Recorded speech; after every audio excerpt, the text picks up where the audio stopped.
Hello there, Adam Bazalgette here from Scratch Golf Academy. Today, tips for a simple, efficient and repeating backswing, if you like, in golf. So what makes a good, simple, repeatable backswing? There's a number of factors, but let's camp out on one of them, and that's synchronization. You'll notice with great players, I'm going to show you momentarily, their club, arms and body all finish about the same moment, but they're doing very different jobs. Club has a huge distance to travel, body relatively little, and if you can time this up, your whole swing will look better. Let me show you, and I'll give you a couple of video checkpoints for when you film yourself to see where you might be going wrong. We'll use Justin Rose for our model, a particularly good one. So have a look here and watch more the stretch marks in his trousers and sweater there. In other words, watch his center and peripherally see the club, and you'll notice as the club completes, it's exactly in timing with the final completion of the coil. Beautifully done there. Now, as we said outside, the club's moving a huge distance, the hands are fairly moderate distance, let's say, and a very little relatively amount of distance covered by the coil, so you've got to have the right sort of amounts of wrist cock and arm swing to match the coil to get that look. Quick look on the right, let's watch maybe more his right pocket there, and you'll see just really great timing to the top. So consequently, you see a beautiful coil, nice sustained width, and a backswing that's really matched up. Now let me give you a couple of checkpoints when you film yourself. This camera moves just a tiny bit. These are very general. These aren't absolutes. Not saying every great player does it exactly like this, but these are general. If you mark the top of the handle of the club, or the top of your glove if you like, when the club's parallel to the ground, that's about the height it should be at, and that indicates sufficient wrist cock, but not really too much. And as we get to, say, left arm parallel, that's usually when you'll see, certainly with an iron, about a 90-degree hinge, but again, good sustained width. The club hasn't collapsed up against him. Good strong coil going on. So let's look at a couple of examples of what might look different just very briefly. And let's look at this golfer here. He actually does okay with his wrist, but because he doesn't have enough body, the right arm, the width of the arc just sort of collapse up against him there, and you can see that just isn't quite the right mixture there. Not enough coil here in the left side, too much fold of the wrists. And equally common on the opposite end, often related to a grip issue where the wrists don't hinge properly, the golfer just lifts a bit because the wrists won't hinge. So you see how much higher the hands and club are at parallel to the ground. You can see when the left arm's parallel to the ground there isn't nearly the kind of hinge. And as these arms lift, the body's not quite engaging as much there. So because of all this lift and lack of hinge, at the end of the backswing, you get this little kind of runoff that really doesn't have anything to do with the coil. And it affects the timing, it affects the width of the golf swing versus that. So let's have a look, give you some ideas how you can check yourself and work on this. Okay, if you're in the camp that lifts your arms a lot, the club doesn't really get moving and swinging, first thing you should do is check your grip. If your lead hand needs to be under that pad and more in the fingers, we're not going to camp out on that now. There's other videos at Scratch Golf Academy at the channel here that show you that, but you have to be able to do this with just your lead hand. So as you go back and as you get started, you need to be putting a little bit of downward pressure on the club like that. But let's assume the grip for a moment. Here's a couple of drills I think will help you. Number one, I do practice swings first as an old David Leadbetter drill. Swing the club forward a couple of feet. I'm not moving my shoulders and arms much. I'm just swinging it forward with my wrists so that my effective takeaway is from here. And what I'm going to feel is some swing in the golf club. I'm going to feel the head of it moving. Again, grip is really important. You can do that with a ball. You can go over the top of it, swing forward, back,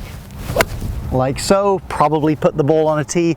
Gives you the sense the club head has some energy and some motion to combine with your good pivot. The other drill I would try on that would be, I would put a golf ball, about a club head width behind the ball you're hitting, and without being quick or handsy and still including a bit of pivot, got to go just a little farther than that. Let's say about opposite the instep of that back foot.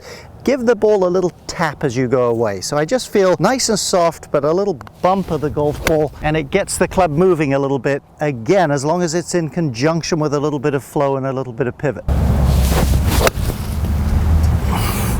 Okay, if you're in the camp that's too handsy going off the ball, the club head's too active, the pivot isn't strong, most of the time that club's going to be going inside with a lot of angle there. Here's some thoughts for you. First off, I mean, your grip could certainly be an issue. You could check that, but you've got to get the feeling for sound pivot. This is the engine. We've got videos on the pivot here at this channel at Scratch Golf Academy, at the YouTube channel here. You can look at those, but get a good sense of the pivot because that's going to be your engine. And again, bear in mind, we're not trying to be tin soldier and stiff off the ball. You have to synchronize synchronize it, but you're going to emphasize that more. So we're going to put a ball just behind the club head I'm going to hit. It's a variation on the drill you saw from here. And I'm still engaged here, but I'm going to just roll this ball away a little bit. The ball will stay against the club head for a split second there as I go. Very important when you do this, and you can do it with or without a ball, that you don't get these little control muscles and place the thing or stick it there. You have to be, you're trying to build synchronization and flow, so you have to feel some engagement and some smoothness off it. Nothing too